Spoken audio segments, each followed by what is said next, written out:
Good evening, YouTube.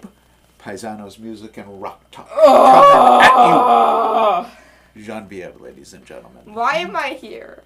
Team Paisano in full force. And we're going to talk about the Rolling Stones. And I believe their third album, at least in England. I think this is their fourth, released in the United States. This is the U.S. cover. The British cover has a different one, obviously, and it's the one they used for December's Children, which was the next album after this. So they were kind of mixing and matching the album covers. But what's unbelievable is the British release did not have Satisfaction on it.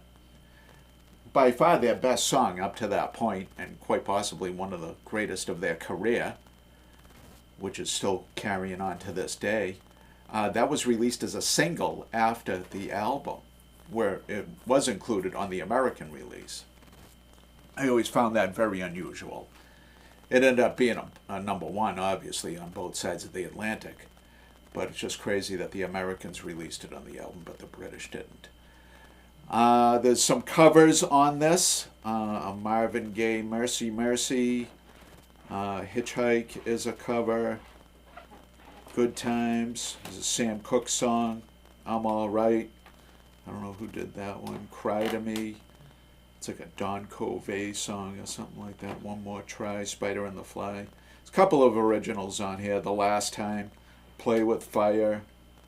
Satisfaction, obviously.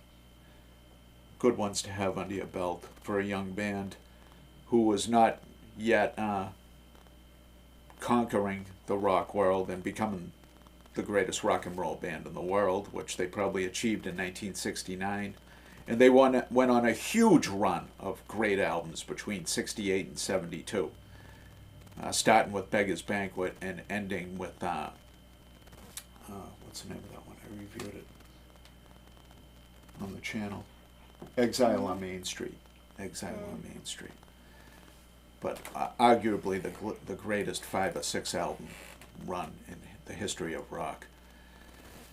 But they were still a couple of years away from that here. This came out in 1965. I bought it on CD in the mid-'80s.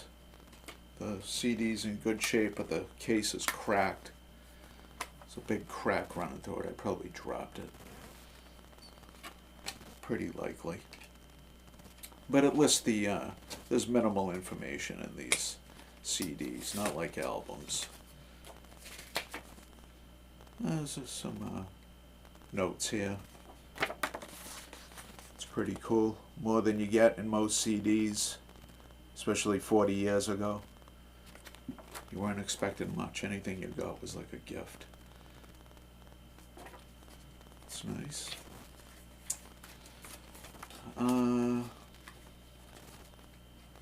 I don't know what else to say about this, really.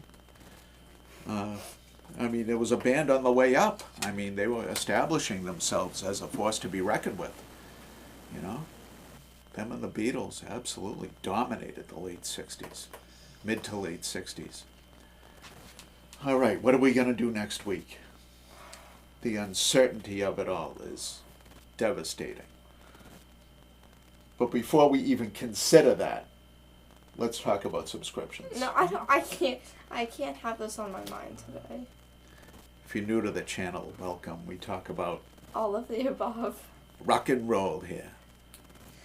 Always have and always will.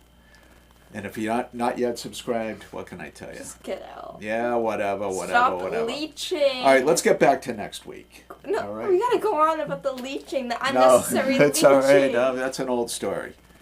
Everyone's heard that crap before. It's nothing new here. Now, next week, I'll just, stick my hand in a bunch of CDs and pick one and review it for you. How's that for spontaneity? Right? So, until then, YouTube, thank you and good night. Toodles.